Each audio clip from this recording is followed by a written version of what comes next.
Hello guys, তো আজ আপনাদের কাছে একটা নতুন ব্লগ নিয়ে চলে এসেছি। আমরা এখন চায়নাতে আছি, আর চায়নাতে এসে বাইরে না ঘুরতে গেলে কি আর হয়। তাই আমরা সকাল সকাল বেরিয়ে পড়েছিলাম সমস্ত রকম কাজকর্ম সেরে।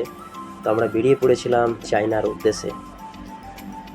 আর চায়নাতে ঘোরার ইচ্ছাটা ছিল অনেক আগে থেকেই, তাই এটাও স্বপ্নটা পূরণ হলো। তো দেখুন, চায়নার অত্যাধুনিক টেকনোলজির মাধ্যমে বানিয়েছে এই পোর্টটা, জাস্ট অসাধারণ, খুব ভালো লাগলো। তো আমরা সবাই মিলে বেরিয়েছি চায়নার উদ্দেশ্যে। আমাদের এরপরে হবে এমিগ্রেশনের পর আমরা ওইখান থেকে ক্যাব করে আমরা বাইরে চলে যাব। আর দেখতে পাচ্ছেন আমাদের ক্যাব বুকিং হয়ে গেছে।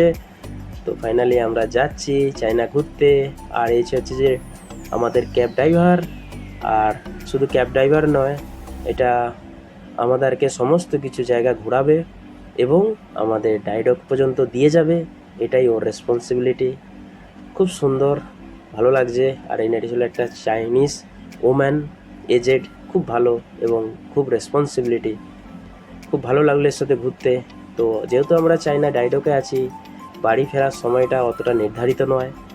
আসা যাবে হয়তো কাল সকাল কিংবা ভোর 4টে কিংবা 3টে, কোনো অসুবিধে নেই। আর আমরা সাবওয়ের মাধ্যমে দিয়ে আমরা চায়নার মধ্যে দিয়ে ঘুরতে যাচ্ছি। জাস্ট অসাধারণ ভিউ। এইটা পুরো সম্পূর্ণ পাহাড় কেটে বানিয়েছে, গুফার মধ্য দিয়ে আমরা যাচ্ছি চায়নার সাবওয়ে। খুব সুন্দর একটা দৃশ্য, নাইট ভিউ। এরপরে আরও ভিডিও আসবে, দেখতে থাকুন।